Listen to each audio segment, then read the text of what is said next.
I remember once, this was 3-4 years ago, I went to a Gary Vaynerchuk conference in Florida. And No way. Yeah, dude, it was super fun. And he was always there. I mean, he produces a lot of content. He still has a massive, pretty big empire, VaynerMedia. He has his own marketing agency and stuff like that. And he would just go there. He goes, start producing fucking content. Just produce content. It's good for your business. And he would always say, I know 99% of you aren't going to do it here, but there's going to be 1% of you who goes, that's why I come to these conferences. If I can get 1% of you guys to actually start producing the content, put yourself out there. You mentioned this earlier, be vulnerable. Because it's embarrassing sometimes. So it's like, I know myself sometimes when I post the content, I know it's good for the business.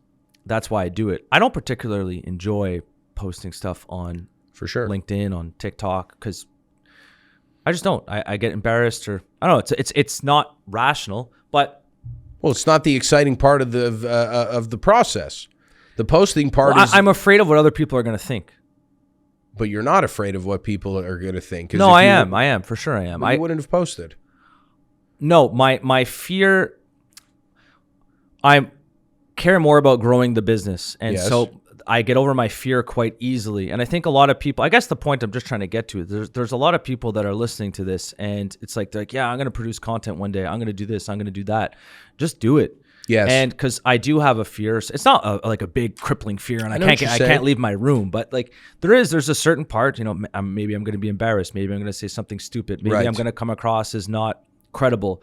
There's all these thoughts that go through my head because you're putting yourself out there. So like what do you do to overcome that? Or you never think like that anyways? No, I absolutely, we all have that fear that we're going to post something and get absolutely roasted or lose a bunch of followers or whatever the case may be, or lose ourselves or our credibility. That's for sure. But, rule number one is you got to be talking about things that you're confident in and you know what you're talking about. Mm-hmm. Plain and simple, you got to stay in the lanes of the things that you're passionate about as well. If you're not staying in the lanes that you're passionate about, then it's not really going to work out. When I first started off AC Radio, it was not only MMA and boxing, it was also fitness and motivation, where I would serve it to you MMA, boxing, then I'd give you like a how to calculate your calories or how to calculate your protein intake, and then I would top that off with a motivation segment to stream it in. And then after a while, I just didn't want to motivate people. Yeah. I do it all day for a living. I don't want to get on the podcast and now become preachy. One second I'm an analyst and the next I'm the preacher. Man, it's like too many hats here. Yeah. I just took one off. Yeah. And I'm getting better viewership. Why? Because I'm passionate about the things that I'm speaking about. And you're doubling down on what it is that you're good at. I mean, your stuff when it comes to the fight game. You know a lot. Yeah, I mean, thanks, but it's all about staying in your lane and in what makes you what makes you want to be the most consistent. Like that's what makes Rogan so good. Is 1 second he's got Sam Harris, then he's got his buddy Bert Kreischer, and then he's got someone in the UFC. There's a lot of dynamics there. So how does he stay, so up to date? Maybe there's a lot more behind the scenes than meets the eye. I'm not sure, but most of the time it comes with preparation. But most importantly, like everyone has fears, but we're not actually as scared as we think we are because we're producing. You know what I mean? Paralysis by analysis, I think, is the number one thing that kills people in today's day, because there's too much data and there's too much accessibility to information. If you only had 2 diets to know about, you'd only pick one or the other, and that is that. But the more options you give people, the more lost in the sauce that they are, and they're just running around in this rat race, not actually being definitive and precise about the things and the lanes that they want to incorporate themselves in. Like even political views. It's like you're either this or you're that.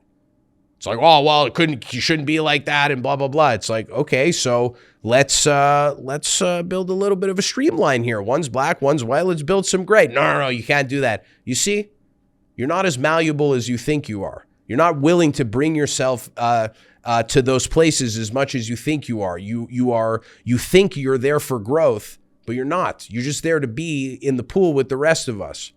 But it's not enough to just be in the pool. You got to be swimming. Michael Phelps, baby. What's your end game with this? My end game is with AC Radio. My end game is I want people to start their day with me. I want people to end their day with me. I want to be a part of people's days, whether they're at work, driving in their car, scratching their ass on YouTube, or having breakfast on a Sunday morning. I want to be a part of people's days, at least a couple of times a week. I go on there, I speak for 14 or 15 minutes, but I'd love to go on there like a Helwani and spit it for 2 to 3, 4 hours, 1 to 3 times a week or something like that.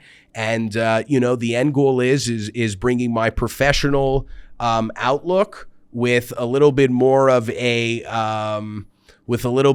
that refined breakdown and analysis that isn't so TSN and ESPN, but isn't quite Barstool either. Somewhere right in the middle that doesn't make you feel like you're a degenerate frat boy, and also doesn't make you feel like you're reading a teleprompter, because I go Lil Wayne in my episodes. No notes, no cuts, no edits. If I burp out of the camera, I get right back to it. The show is raw, real, and uncut, and all it is pure facts. And how do you make money on it? Like, I know it takes time. You got to get the viewers. You got to do everything like that. And sometimes, like, people don't realize this. Obviously, we don't have a big podcast here. I'm trying to get it grow. I'm trying to get it bigger. I make $0 off of this. Neither do Zero. I. I don't make any money either. But, first of all, I do believe that in order to monetize, you got to kind of censor the swearing a little bit. Yeah. So that's one thing. Another thing, too, is calculating all of your data, from Instagram and different streams of social media, and then YouTube, calculating all of that data. So the big platforms, the main platforms are on. You have YouTube, Instagram. What else? For me personally, I would say radio. Yeah, YouTube and Instagram are my top 2. Those are the ones you focus on the most. Yeah, and then I'm also on Twitter as well. Not really so much under AC Radio. It's at Adam Kaplan, but people who know me on it know it's more or less the same. Like, it's in my bio. But, getting all your stats and your data and stuff like that. And what data do you focus on, though? Because this is something that I'm looking at now. I'm just you've been doing it a little longer than I've been doing it for. So I believe that at the novice level, the first thing you're looking at is viewership, likes, and engagement and views. That's what I would say. But where you then get to the advanced shit is watch time retention. Mm-hmm. Anybody could click your video for 5 seconds and then be like, next. You know what I'm saying? And that could happen 100 times in a day, thousands of times, millions of times in a day. But the watch time retention is usually the number one thing that I think matters the most, because that means that's the longest you've wanted to hear me talk. You know what I mean? Like, take your 5 closest friends. The guy who lets you talk the longest might be low key the guy you're closest with. Mm-hmm. You know what I'm saying? So that's what I think is very important, is watch time retention. That's a huge thing. And then obviously consistency, not yo-yoing in your videos. You have 500 views, 500 views, 500 views. Then you have your good friend Alex Killorn on, and now you're at 20K. And then you're back to 500, 500. That consistency is great. Don't get me wrong. I mean, those numbers are great for now. Don't get me wrong. And then 20K is fantastic. But you don't want to start yo-yoing. You want to build that shit up like a ladder. And obviously you're going to yo-yo a little bit, but you don't want to go up and down too much. But how you monetize, I guess you got to get a little bit more of your statistics better as well. Start firing out some cold call emails for people to want to sponsor the show. If Joey costs X for the hour, this is your overhead for the hour. This is maybe something that you want to try to at least begin for it. Not only maybe not to pay you, but to cost you nothing. You know what I mean? The best thing a drug dealer was ever able to do was to smoke for free.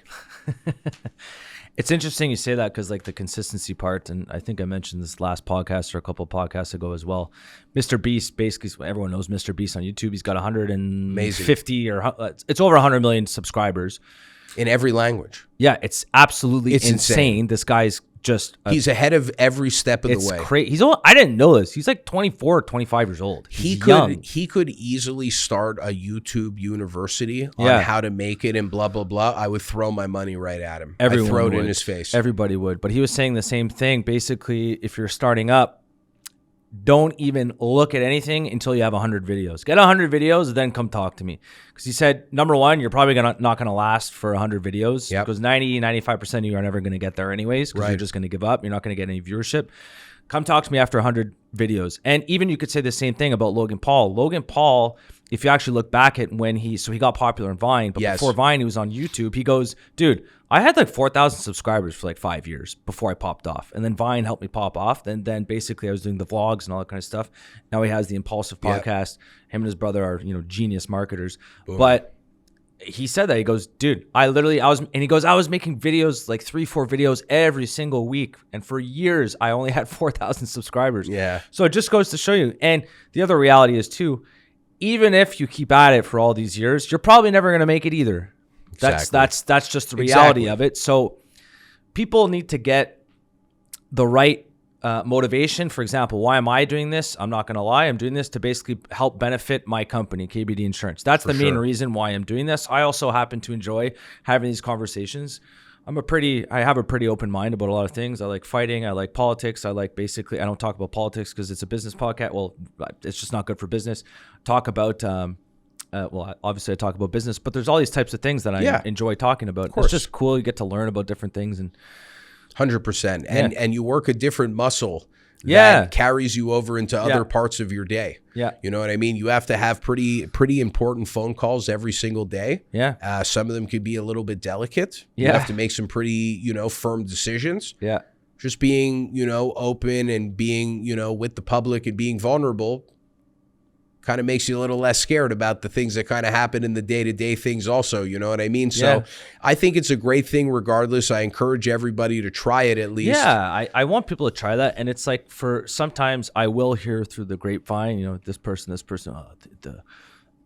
kind of said something about you. They're making fun, more or less, they're making fun of me for what I'm trying to do. But you know what? Grant Cardone said it perfectly. He said, I used to always hate on the people who are producing all the content. And then he realized all the potential that it had for marketing. And he came up with the term, if you hate it that much, you should probably be doing it yourself. Because you're just thinking about it. It's like in the back of your mind, you should be doing that because it's most likely going to benefit your business, your life, whatever it is you're trying to accomplish. If you put yourself out there and you're genuine and you're not spewing bullshit to just, make it seem like you're this really good person or something like that. If you have real conversations, I feel like over time, it'll just benefit whatever you're trying to achieve. It's a dangerous trait. It's a dangerous trait, hating or being upset with somebody who you see is on their grind and their hustle and is producing. Because it probably states that like you're at a stagnant point in your life or you're not producing. And, my favorite picture is that photo of Michael Phelps swimming in the pool and the Australian swimmer is looking at his lane. Yeah. And Phelps is looking straight ahead. Yep. You're so busy watching me that you're not even focusing on your own race.